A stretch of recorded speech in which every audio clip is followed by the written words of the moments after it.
បាទជំរាបសួរបងប្អូននៅក្នុងបណ្ដាញសង្គមទាំងអស់វីដេអូថ្ងៃនេះ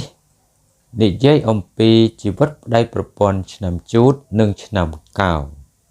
ជីវិតប្តីប្រពន្ធផ្ដោតទៅលើការរស់នៅជាមួយគ្នាបានសេចក្តីសុខហើយចាប់ដៃគ្នារកស៊ីមានឬក៏ក្រចុះបើឆ្នាំជូតនិងឆ្នាំកោរបានគ្នាជាប្តីប្រពន្ធវិញគឺល្អមធ្យមអ្នកទាំងពីររស់នៅជាមួយគ្នាច្រើនប៉ះពាក្យសម្ដីគ្នាបន្តិចចាប់ពីបានកូនមួយទៅហើយបើត្រូវប្រត់គ្នាគឺបែកគ្នាមួយរយៈក្រោយមកទៅជួបគ្នាវិញអ្នកឆ្នាំកោរធ្វើអ្វីច្រើនតាមក្រោយអ្នកឆ្នាំជូតចំពោះឆ្នាំកោរនិងឆ្នាំជូតគួរយកកូនស្រីឬកូនប្រុសល្អជាងគឺអាស្រ័យទៅលើឆ្នាំទាំងពីរនោះថាតើវាមានធាតុញីធាតុឈ្មោលឬក៏ធាតុញីឈ្មោលឧទាហរណ៍បើឆ្នាំទាំងពីរមានធាតុញីស្រាប់តែអ្នកទាំងពីរបានកូនប្រុសមានន័យថាអ្នកទាំងពីររស់នៅជាមួយគ្នាមិនសូវចុះសម្រុងនឹងគ្នាទេហើយកូនខ្លះក៏អាចធ្វើឲ្យឪពុកម្ដាយលេះលែងគ្នា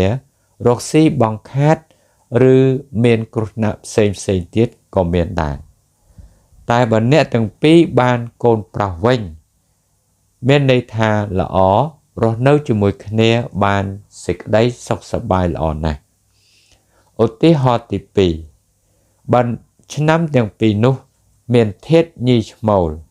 មានន័យថាអ្នកទាំងពីរអាចយកកូនប្រុសក៏បានយកកូនស្រីក៏បានសុទ្ធតែល្អទាំងអស់ហើយរស់នៅជាមួយគ្នាបានសេចក្តីសុខសប្បាយទៀតផងចំពោះការចាប់ដៃគ្នារកស៊ីមានឬក៏ក្រគេមើលទៅលើផលបុណ្យពីកំណើត5យ៉ាងរបស់មនុស្សម្នាក់ទី1សុខភាពទី2សំពេចបុណ្យនិងចំណេះជំនាញទី3ការទំនាក់ទំនងទី4សេចក្តីព្យាយាមនិងទី5លុយកាក់តែនៅក្នុងនោះផលបុណ្យពីកំណើតទាំង5ហ្នឹង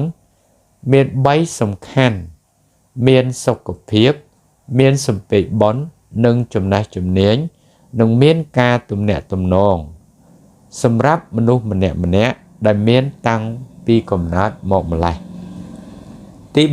1មនុស្សម្នាក់បើសុខភាពសំពេចបុណ្យនិងចំណេះជំនាញ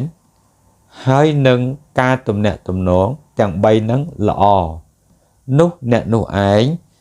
នឹងមានឬក៏បានធ្វើការធំនៅពេលក្រោយបើបច្ចុប្បន្នមិនទាន់មានទី2មនុស្សម្នាក់បើសុខភាពសំពេចបុណ្យនិងចំណេះជំនាញហើយនឹងការទំនាក់ទំនងទាំង3ហ្នឹងមាន2ល្អហើយ1អត់សូវល្អនោះអ្នកនោះឯងបើធ្វើការឬក៏រកស៊ីបានមធ្យមកម្រិតខ្ពស់ទី3មនុស្សម្នាក់បើសុខភាពសំពេចបុណ្យនិងចំណេះជំនាញហើយការទំនាក់ទំនងទាំង3ហ្នឹងមាន1ល្អហើយ2អត់សូវល្អនោះអ្នកនោះឯងបើធ្វើការក្តីរកស៊ីក្តីបានមធ្យម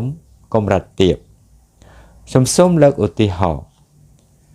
អ្នកឆ្នាំជូតកើតថ្ងៃអង្គារខែមេសានិងឆ្នាំកោរកើតថ្ងៃសុក្រខែធ្នូ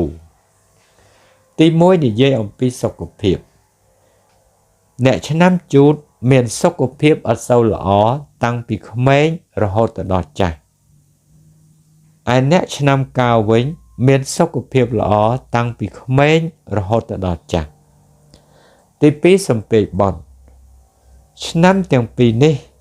បើរៀនបានច្រើនបើធ្វើការនឹងបានធ្វើការធំបើរស់ស៊ីនឹងមានមុខរបរធំដុំនៅពេលក្រោយបើបច្ចុប្បន្នអត់ទាន់មានទី3ការទំនាក់ទំនងអ្នកឆ្នាំជូតរស់នៅជាមួយគ្នាពូកែយកចិត្តដៃគូរីឯអ្នកឆ្នាំកោររស់នៅជាមួយគ្នាពូកែលួងលោមដៃគូ ដូចនេះឆ្នាំទាំងពីរនេះរស់នៅជាមួយគ្នាចេះអធ្យាស្រ័យឲ្យគ្នានិងចេះយល់ចិត្តគ្នាបានល្អណាស់ទី4សេចក្តីព្យាយាមអ្នកឆ្នាំជូតធ្វើការមិនសូវចេះប្រកាន់ខ្លួនទេ